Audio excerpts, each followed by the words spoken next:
and welcome to our year-end special Big Ideas 2025. Today we're discussing the defense sector. In fact, brokerages are absolutely positive on the India defense sector, and clearly big order wins that could be in the offing. In fact, analysts have picked this as one of their top sectors as well.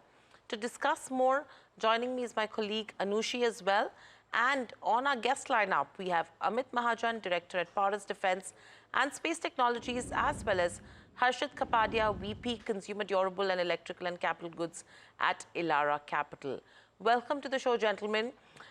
Firstly, before I come to Harshit, one thing, Amit, I want to ask you is the way the sector has been growing. Now, analysts like Harshit are clearly saying that Q3 and Q4 is going to be a half yearly to be watching out for in terms of big order wins and the kind of pipeline that is expected to come through. How are you looking at it, and how is it stacking up for a Paras Defense? Firstly, thank you so much for having me over, and it's always a pleasure to interact with Harshit as well. We've interacted at multiple locations. Uh, yeah, the sector in general looks very, very promising. The order book, if you know, and it's a public information with Paras Defense, the order book is at all-time high. Our H1 results have also shown that we are on track to achieve something that we not just projected, but also far and beyond industry average. So I think there are only reasons to smile as we are closing in with Q3 and coming Q4. Uh, we are looking at achieving a good projected growth, and the continual orders, which is orders inflow, will ensure that the next year also goes in a similar fashion. I think this is a good time to be in Indian manufacturing. All right, a good year for the defense manufacturing. But Harshit, coming to you, your headline itself is very catchy. If you can see, expect fireworks in Q4 as indigenization is expected to go up. I want to talk to you about this for the outlook of next H2 FY25. Of course, the defense capex has to be met. So what is the expectations that one can expect from the next half of the year in terms of the order picture, in terms of inflows that we can be seen, and which are some of these programs that could benefit out of it? Thanks for having me on the show, and it's always nice to interact with Amit from Paras.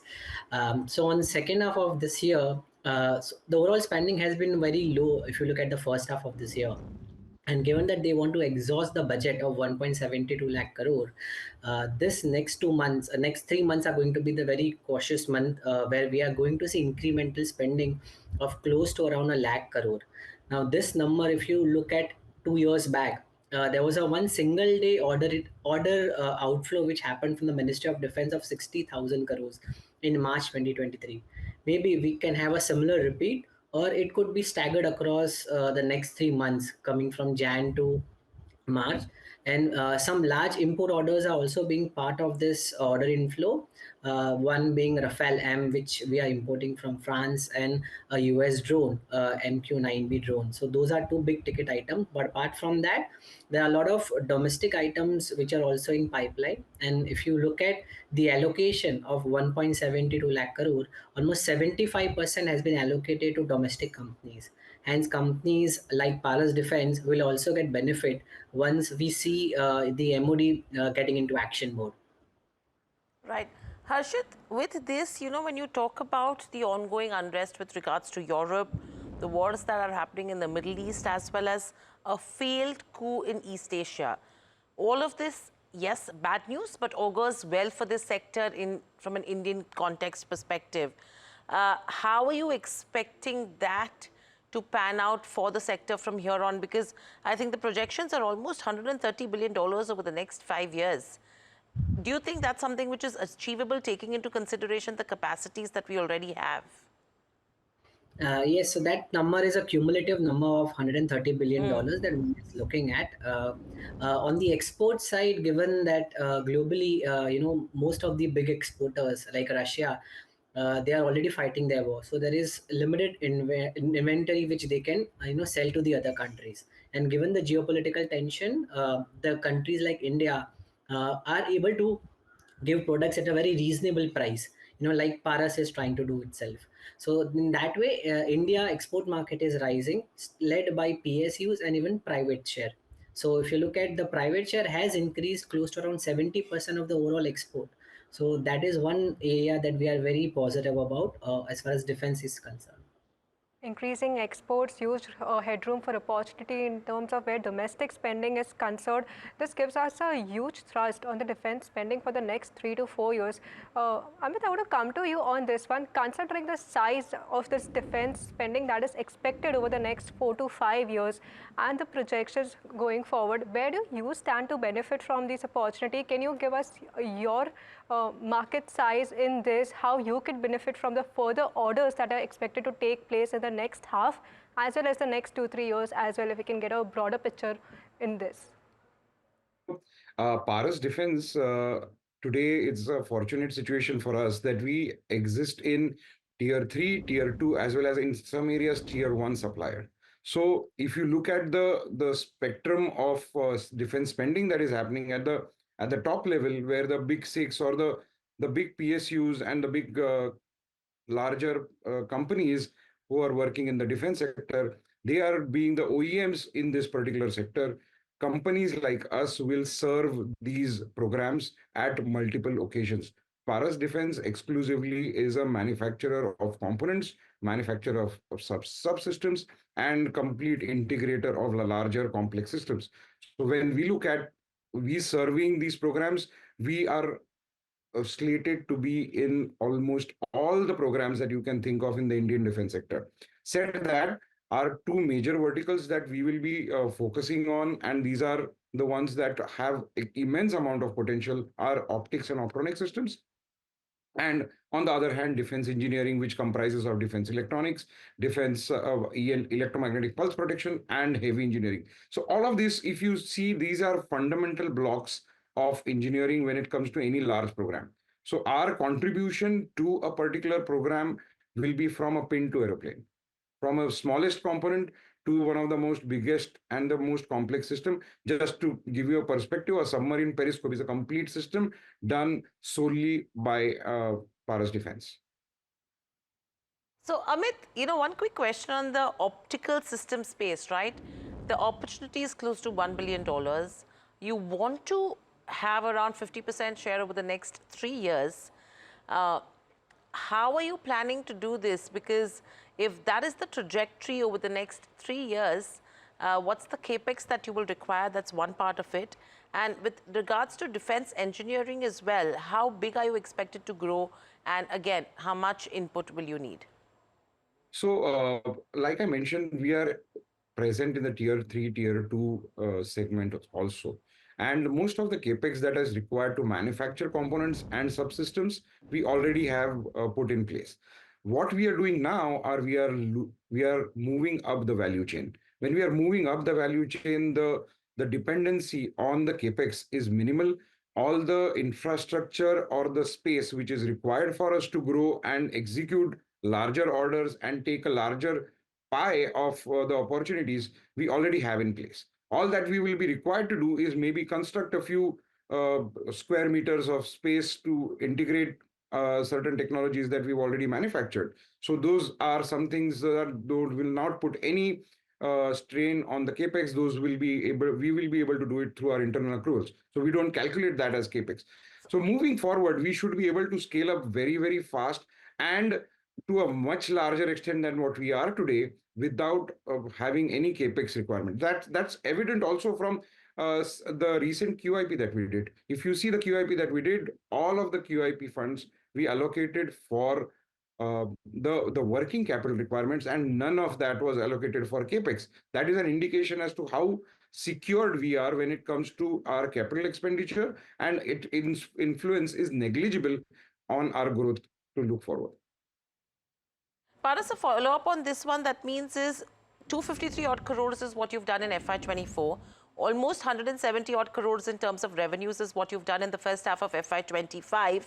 And with the scale up that you're looking at, what is that revenue target that you have 3 years from now? This year and next year, I can for sure tell you that we are crossing 40%, close to 50%. And I I hope that I should be able to continue this trend in the third year as well, because the third year from now, I am also very much looking forward for my subsidiaries to kick in, my RF and microwave, which currently contributes to the R&D spend of the company, will start giving big revenues and exponential growth from the next financial year, which will have a small impact, but next to next financial year will have a big impact. So if you look forward for the next 3 years at least, we are slated for a growth of more than 40%. Harshit, coming to you, considering what Amit has just mentioned about Paras defense, he said it's talked about 40% of a growth in terms of the next 2 to 3 years growth outlook. But if you're just talking about the other defense pack in general, there's a huge opportunity in terms of ordering for the next 2 to 3 years. So where are the projections overall for defense companies that we are seeing, the kind of revenue projections that can be expected, and some of the programs that would be in focus that would bring out more benefits for some of the key defense players in focus? If you can emphasize on these parameters. Sure. So coming on the pipeline, so big projects that we are anticipating, which will happen over next few years. One is LCA Tejas, 97 numbers of additional, which is another 60,000 crore project. Followed by this is a LCA Pachanda, a 60,000 crore, sorry, a 30,000 crore project. QRSAM, which is a missile, another 15,000 crore project. Next generation Corvette, which is a ship, it is a 36,000 crore project. Beyond that, there is a pipeline of for MCA, there is a pipeline for LCA Mark II, there is IMRH helicopter. On the tank side, we are looking at FICVs, FRCVs. On the Navy side, we are looking at additional 3 submarines of 27,000 crores. Apart from that, P-75I, another submarine project, which is slated to get tendered out next year. Overall, close to, we are looking at around 15 lakh crores of pipeline over next 10 years. That's the number that we are working with. And looking at the ordering trend, we should see, from Q4 onwards, the ordering should start.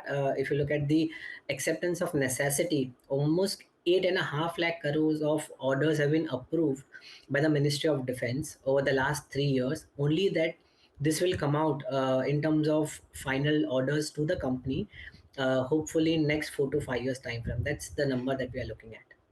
Harshit, that's quite a big opportunity that you've pointed out for the next few years in terms of defense ordering pipeline that we could be looking out for. Now, you've spoken about programs like Tejas, QRSM being in focus. I want to understand that with these programs, can you also specify the counters which would be the direct beneficiaries of this? I know there's Bharat Electronics, which is involved in QRSM, there's HAL, but if you can give us an outline on some of the key stocks that one should be watching out for in terms of these order opportunities that we are seeing. Sure. Coming to Tejas, Hindustan Aeronautics is the biggest beneficiary, followed by Bharat Electronics. That is Dynamatic Technologies, L&T, Data Patterns up to some extent, Astra Microwave for these projects. When it comes to submarine project, let's say the P-75I or even the extension of 3 submarines, we have Bharat Electronics, Paras Defense as one of the beneficiaries within this bracket. Apollo Microsystem is another name. Coming to QRSAM, it would be Bharat Electronics, as you rightly pointed out. Apart from that, Bharat Dynamics would be also another beneficiary, followed by companies like Centrum Electronics. These are some names that we are working with.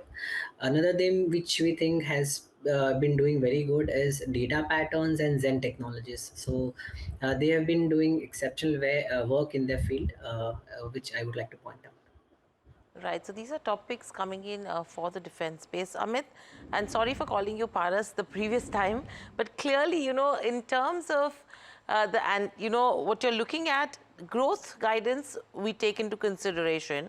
Now, with regards to drones and anti-drones, you plan to become one of the top 5 in drones and number 1 in terms of anti-drones. How big a segment is this going to be for you? And currently, where does it stand? Where do you see it in the next 3 to 5 years? As we started off drones and anti-drones, when we started off in the drone segment, I think except for Idea 4, there weren't any players working in the drone segment. We were very bullish on this segment, but very rightly so, as required for this segment, the government opened up a lot of barriers, and it allowed a lot of players to come in. Paras Defense is a little spoiled company when it comes to all of this. So when there is a lot of competition, Paras Defense would like to shy away from these. And I'm not saying we're gonna go away from the drone segment, but we are not going to be very bullish with this segment. We are right now in the process of making sure that we introduce certain technologies in the drone segment which do not exist currently, and that's where we will be the differentiator. There will be drones which will be something like a heavy lift cargo drones. There will be these drones can be used not just by propellers, but maybe hydrogen fuel cells. I don't want to use or give you a peep into the future, but what I'm trying to tell you is we will bring disruptive technologies even in the drone segment.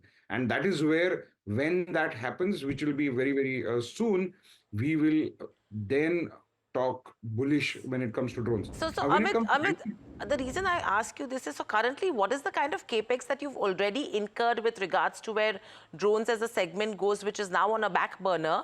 And when do you see it actually giving results? What contribution to your revenues will you look at it? May it be third or fifth year from now, because it always helps us do our projections as well. So drones is very similar to our defense engineering segment, where it is not capex intensive. We do not have to put any machineries for us to, we are not manufacturing the propellers. We are not manufacturing the batteries. So it's a supply chain. It's an organized design. The design is controlled by us, and then we outsource the manufacturing parts, and then we integrate these drones. The software, the controls, everything is designed and manufactured in-house.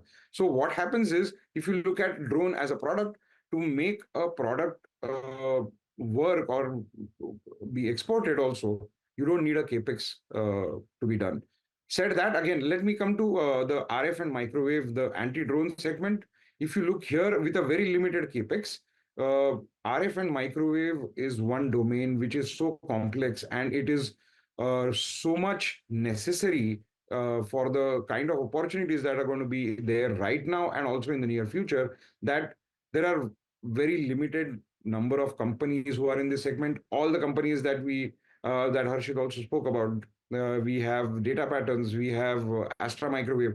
All of these are RF and microwave companies, and the amount of work that is going to come in this segment is humongous. You get 10 more companies and they all will be stocked up with a lot of work. And hence, Paras Defense, although it being a very complex technology segment, has entered into RF and microwave through its subsidiary called as Paras Anti-Drone Technologies.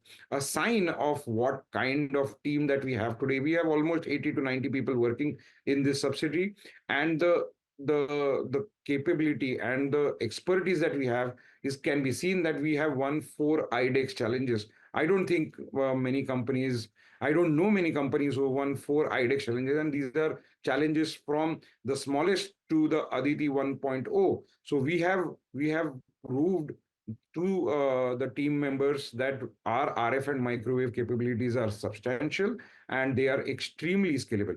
This is the confidence which gives me that couple of years from now, this will contribute to almost 15 to 20% of our revenues, if not more. I'm being very, very conservative here.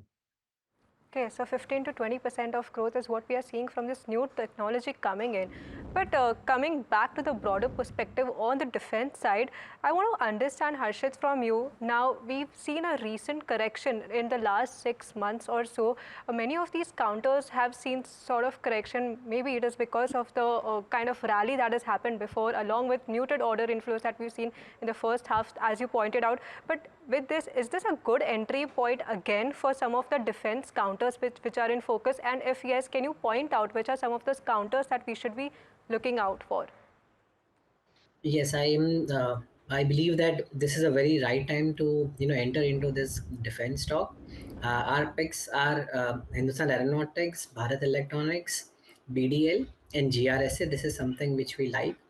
On the private side, we like Zen Technologies, Data Patterns, Paras Defense. So we don't cover these names, but this is something that we like, including Extra Microwave, because they are into very niche technologies, and that's where we are sensing a lot of ordering trend to come, and they will be part of the subsystem category once the OEM gets the order. So that's where we are seeing the growth coming to for the defense sector. Harshit, one key question that I have for you is with regards to the reduction that we've seen in terms of defense exports, right? On the back of localization and indigenization from here on, how much further can we see that dropping? And do you think there is ever a chance that India could become a net exporter in terms of defense? Yes, India does have the capability to become a next exporter, given our acceptability of product has seen a rise, and we are, building a lot of momentum into this. So, when we speak to companies, at least there are 10 to 11 countries with which they are interacting on a very regular basis across the globe, from South America to Middle East to the Southeast Asia region, where we are getting our orders, being displayed. Their armed forces are coming to India, us checking our product, testing our products, and then we'll see the order inflow momentum to pick up. Given that this is geopolitical, a lot of things takes time, but we can become a net exporter, and our import contribution has been on a decline. So both is on the positive side for India. On the positive side for India. Amit, my key question to you is getting into 2025, the PLI scheme becomes absolutely important. The R&D spends become absolutely important. What is your expectation from the budget? I'm looking for DLI schemes. Okay. So you have development linked or design linked incentive, because production is one thing. Doing when we are looking at being self-reliant or Atmanirbhar when it comes to defense technologies, you should incentivize the design and development of these technologies in-house. And I think that if I have to sense the government the way they are taking positive steps, surely they will introduce a DLI scheme very, very soon. Well, Harshit, coming to you, you've spoken a lot of positives that are there in the defense sector. We have upcoming budget to watch out for new technologies, exports, and more. But what could be the potential headwinds also that we should be wary of when investing in a defense sector or looking at a particular company in general? So the risk, one is expectation of the budget. We have been looking at a budget of a 9% CAGR growth. Now, can this number come down to, let's say, a significantly low single digit for a year or some year? So that may impact your order inflow capability of a company. Secondly, the other thing is on the valuation side. So the comfort has to be there. At what valuation you would want to enter the stock. Given the growth trajectory looks to be good, but given that defense takes a time, right from testing a product to getting an order, it's a longer journey time. So you have to be patient in that. Maybe a year or two, you may not find performance up to what has been expected from them, but you have to hold on to your horses, and that's where the risk is. So it's a longer term trajectory. That's where the thing is. Right. I mean, that's an interesting take coming in as well. But thank you, Amit. Thank you, Harshit, so much for joining us on the show. And defense as a sector is going to be one of the big themes that India Inc. is going to focus on as well. But completely out of time with that, it's a wrap on this special edition of Big Ideas 2025. A thank you from Anushi and the team that has put the show together, and myself. Lots more lineup on the other side. Please stay tuned.